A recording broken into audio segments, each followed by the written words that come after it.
କୁରୁକ୍ଷେତ୍ରରେ ଶ୍ରୀକୃଷ୍ଣ ଓ ଅର୍ଜୁନଙ୍କ ସଂଳାପ। ଅର୍ଜୁନ ପଚାରୁଛନ୍ତି, ହେ ମାଧବ, ମୋର ଗୋଟିଏ ପ୍ରଶ୍ନ ଅଛି।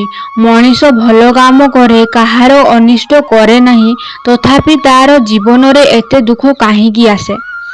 ଭଗବାନ ସତରେ ନିଜ ଭକ୍ତଙ୍କୁ କଷ୍ଟ ଦିଅନ୍ତି? ଶ୍ରୀକୃଷ୍ଣ ତାର ପ୍ରତି ଉତ୍ତରରେ କହୁଛନ୍ତି, ଅର୍ଜୁନ, ଏହି ସଂସାରରେ ଯାହା ଜନ୍ମ ନେଇଛି ସେ ଦୁଃଖ ଓ ସୁଖ ଦୁହିଁଙ୍କୁ ଅନୁଭବ କରିବ। କିନ୍ତୁ ମନେ ରଖ, ଦୁଃଖ ମୋର ଦଣ୍ଡ ନୁହେଁ। ଦୁଃଖ ହେଉଛି ଜୀବନର ଏକ ଶିକ୍ଷକ।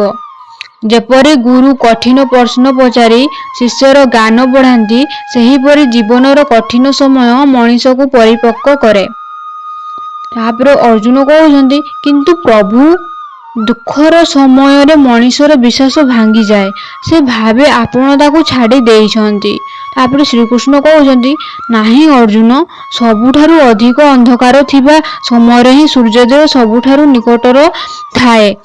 ସେହିପରି ମଣିଷ ଯେତେବେଳେ ସବୁଠାରୁ ବଡ଼ କଷ୍ଟରେ ଥାଏ, ଯେତେବେଳେ ମୁଁ ତାର ସବୁଠାରୁ ନିକଟରେ ଥାଏ, ମୁଁ ତାର ଧୈର୍ଯ୍ୟକୁ ପରୀକ୍ଷା କରେ ନାହିଁ, ମୁଁ ତାର ଭିତରେ ଲୁଚିଥିବା ଶକ୍ତିକୁ ଜାଗ୍ରତ କରେ।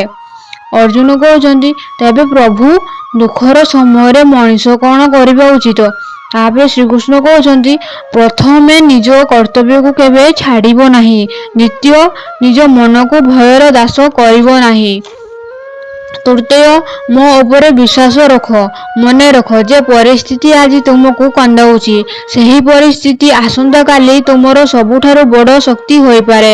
ତାପରେ ଅର୍ଜୁନ କହୁଛନ୍ତି, ପ୍ରଭୁ, ଆଜି ମୁଁ ବୁଝିପାରିଲି, ଦୁଃଖ ଶତ୍ରୁ ନୁହେଁ, ଦୁଃଖ ମୋତେ ଶକ୍ତିଶାଳୀ କରିବାକୁ ଆସିଥିବା ଜଣେ ଶିକ୍ଷକ।